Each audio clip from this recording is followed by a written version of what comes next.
PNG happenings. 50 years of independence. But has Papua New Guinea truly progressed? Remember to subscribe to our channel for more stories like this. From empty promises to broken systems, PNG deserves better. But change starts with Papua New Guinea you, today Bart is Philemon. facing an unprecedented challenges of high inflation, huge unemployment, fuel shortages, Kina devaluation, lack of sufficient level of foreign exchange, increased challenges of law and order management, shortage of medical supplies in hospital, health centers, clinic, aid posts throughout the country, continuous power blackouts throughout Papua New Guinea over decades, and ranking of Papua New Guinea as one of the most corrupt countries in the world, listing it within the International Corruption Perception Index 29 out of 100 as one of the most corrupt countries in the world. That is why I cry.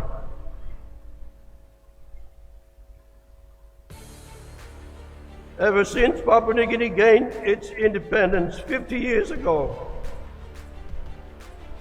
it has slowly descended into a slippery slope situation when it is dreaming to become the richest black Christian nation in less than 5 years by 2030.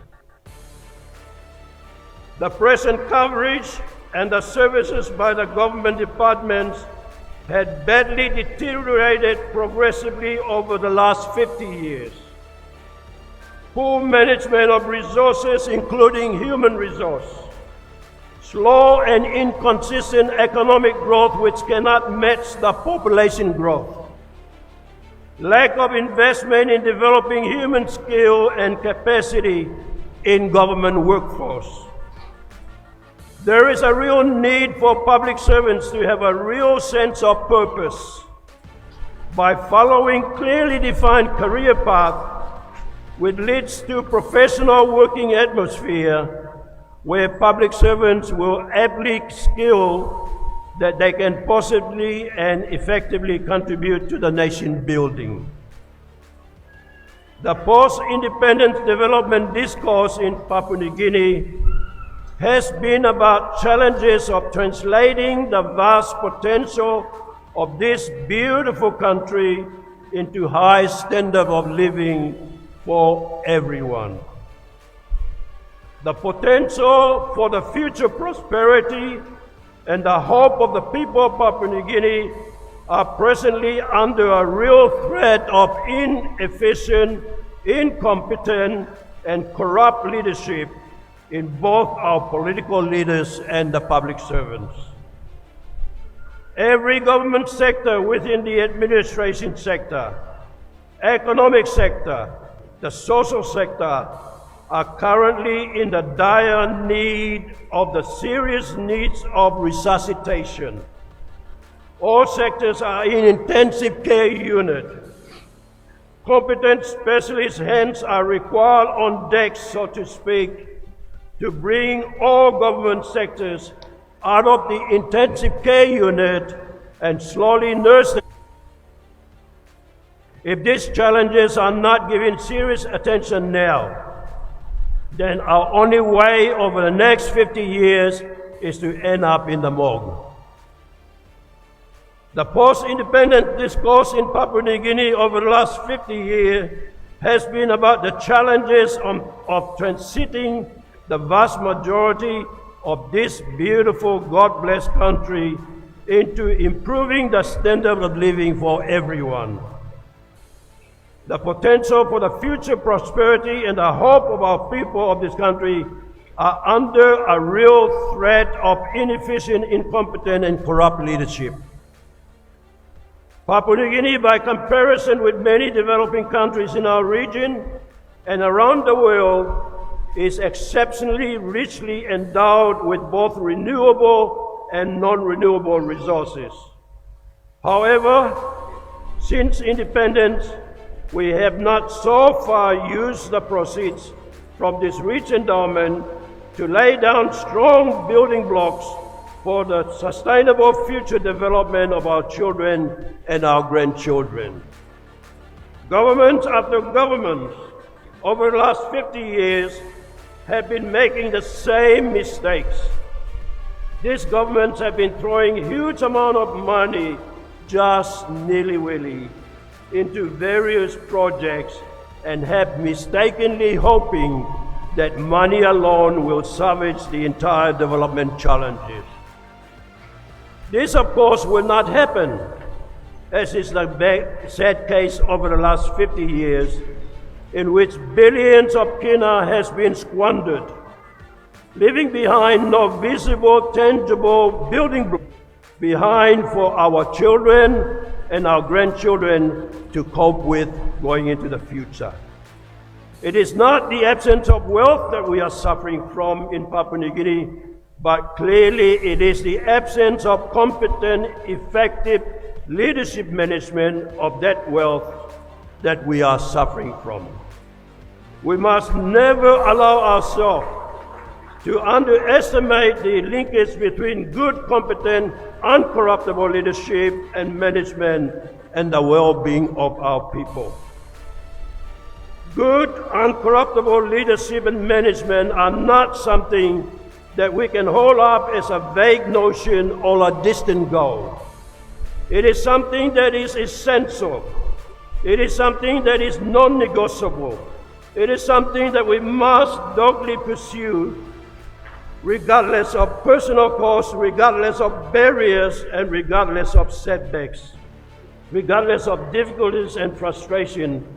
For without good, uncorruptible leadership and management, our people will continue to suffer as they have been over the last 50 years.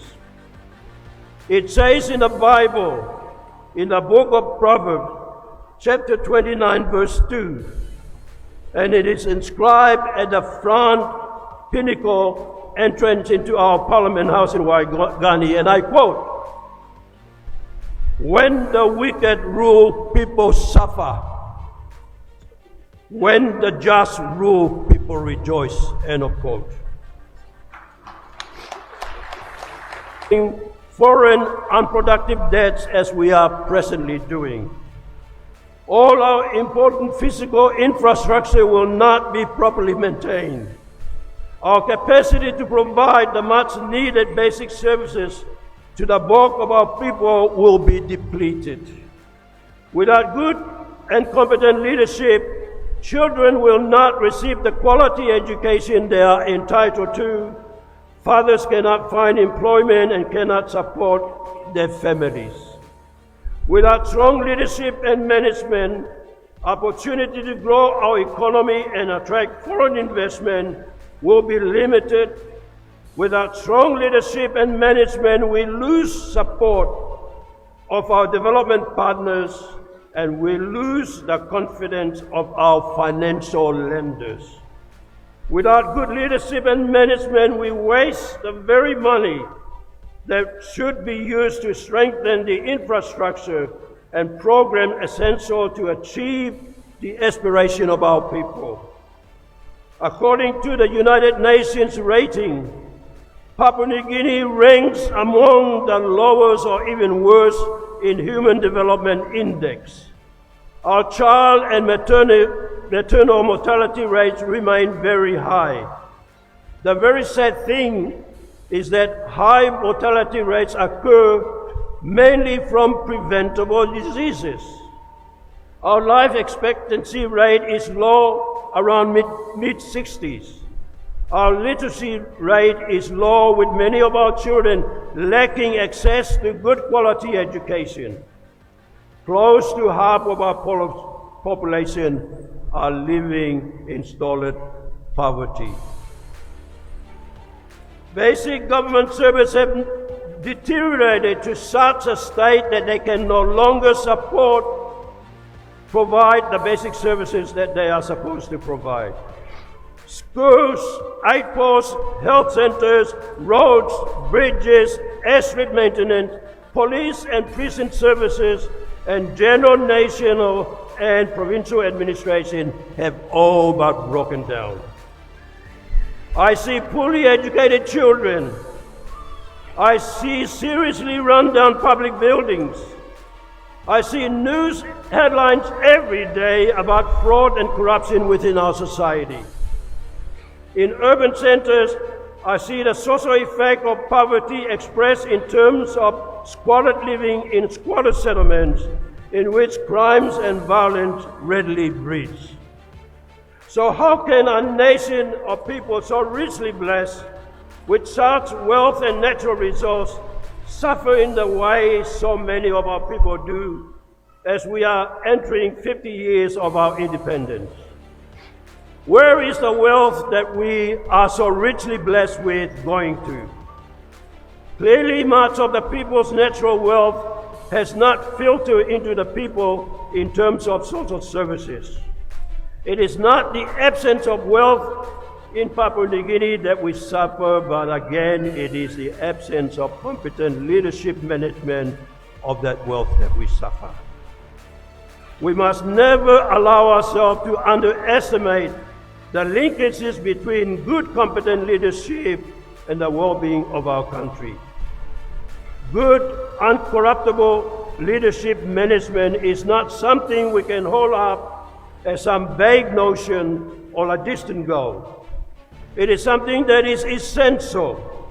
It is something that we must doggedly pursue regardless of personal cost. So to me, good, unaccountable leadership and management is not an option. It is absolutely a necessity we must ardently pursue. Our founding fathers 50 years ago have searched high and low. They have searched domestically and they have searched internationally. They have searched in the oracles of our ancestors, and they have searched in the chronicles of the established nations to establish the best way forward for Papua New Guinea so that they can give their all for. Our founding fathers also wanted people of Papua New Guinea to be holistically strong, to be equal and fully participating in our nation's development, to be proud and patriotic in their national identity, to be self-reliant, to be environmentally conscious, to be respectful, to be appreciative, and wherever possible to adopt Papua New Guinea ways and incorporate them into modern ways. The visions were incorporated into Papua New Guinea's constitution, which then gave a legal framework for the birth of a new nation to be known as Papua New Guinea. The Constitutional Committee recommendations were incorporated into national goals and directive principles, which were mostly aspirational. That was then their vision. This would have practical relevance to the people of this country only if they are being used and are practically applied to the decision-making process. And that's where we are here today. 2, quality and participation for everyone. 3, enhancement of the national sovereignty and self-reliance. 4, responsible management and the use of national resources sustainably. 5, sharing resources in Papua New Guinea ways for the benefit of all clans, all tribes, and all communities, rather than for individual benefits.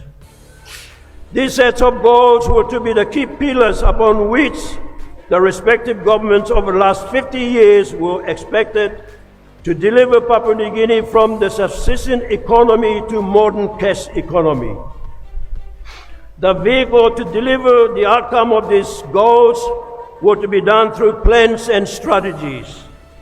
Since independence in 1975, respective governments have embarked on 7 5-year development strategic plans leading up to 2009, covering a period of 35 years. In my entire 20 years in Parliament, I have never seen or heard any reports from any planning ministers to Cabinet or to Parliament as to what has been achieved by those plans. In 2009, Grand Chief, the late Sir Michael Somare, launched Development Strategic Plan 2010-2030, leading to Vision 2050. The aim was to facilitate entrepreneurial enterprises in both. 15 years of this plan has already gone past, with 5 years remaining, and no one in government has provided any statistics to show us that we have achieved our planned target of creating 2 million jobs by 2030. Secondly, the National Strategic Development Plan 2010-2030 was to set up those necessary building foundations to ensure that by 2050 Papua New Guinea will be smart, will be wise, will be fair, and will be a happy society. Also by 2050, Papua New Guinea will be ranked in the top 50 countries in the world in the United Nations Development Index in creating opportunity for the personal and national development. However, at present, going by the World Human Development Index, Papua New Guinea is ranking 154 out of 193 countries around the world, which is placing Papua New Guinea in the bottom as the 39th least developed country in the world. Papua New Guinea's various development indicators at present are clearly showing that overall our social and economic indicators are really miserable and are sitting at the bottom in line with the low-income poverty-ridden countries. Papua New Guinea's development performance indicators over the last 50 years are progressively getting worse. Economic growth is insufficient to impact each household. Poor performance on social indicators compared with other Pacific Island countries. Absence of quality planning data and monitoring framework to accurately measure planning's outcomes. Development plans not resourced and not well implemented. Lack of discipline in overspending, unproductive spending, and not adhering to planned priorities. Relying too much on unrenewable resources. Poor governance and corruption hampering Papua New Guinea's development, which is leading to very serious disciplines in basic government services. The present coverage and service by the government departments has badly deteriorated progressively over the last 50 years. Poor management of resources, including human resource, slow and inconsistent economic growth, and the lack of targeted investment in developing human skills and capacity in the government workforce. There is a real need for the public servants to have a real sense of purpose by following clear, well-defined career path which leads to creating professional working atmosphere where public servants are so ably skilled that they can positively contribute to the nation building. Our biggest challenge we are facing today is corruption. It is a cancer eating away at the fabric of our society, demands our immediate attention. We must stand together, are united in combating this insidious disease, ensuring future integrity and the bearing of our accountability. Corruption in its many forms, from petty bribery to the large-scale embezzlement, undermines our progress, erodes our trust, and steals our future potential. It is the thief in the night, the saboteur of development, the silent oppressor of our poor people. The money meant for our school, our hospital, our infrastructure is diverted into the pockets of a few, leaving our communities struggling to survive. We see effect of corruption every day. Roads crumble, hospital, health center, clinics, aid posts lack resources, and our children are denied quality education. The very foundation of our society is weakened, leaving us vulnerable to instability and despair. But we are not powerless. We have the power to choose a different path of integrity and accountability. We must demand transparency from our leaders, hold them accountable for their action, and refuse to tolerate corruption in any form. You have a unique opportunity to lead by example. You must begin your career by fostering culture of honesty and ethical behavior. Report instances of corruption not out of fear, but out of commitment for a better future for Papua New Guinea. Let us support organizations that fight corruption, and let us educate our children about the importance of integrity. The fight against corruption is our collective responsibility. It is our duty to stand up, to speak out, and to demand change. Let us set our target today to make Papua New Guinea a beacon of hope, a place where integrity and accountability are not just words, but a normal way of life. Let us choose to be agents of change for a better Papua New Guinea. Once again, let me congratulate you all in your significant milestones. Your journey of learning, of growth, and of dedication has culminated in this moment. Embrace the future with knowledge and the skills you have gained. And remember the importance of ethical leadership and commitment to make positive impact on our beautiful country. You have acquired valuable knowledge and skill in business and public policy. Remember to apply these tools with integrity and commitment to ethical leadership. Our community is very much in need of your talents and your vision. Use your education to make a difference, whether it is in driving economic growth, shaping policy, or serving your country. The path ahead will have its challenges, but remember the resilience and the determinations that brought you to this moment. Embrace your journey, stay curious, and never stop learning. Your contribution to business and public policy will help save the future. Use your skill, use your knowledge to build a more sustainable, equitable, and prosperous country for all. I wish you all the best in your endeavors. May your future career be fulfilling and your impact be positive in the future development of our beautiful country. God bless you all.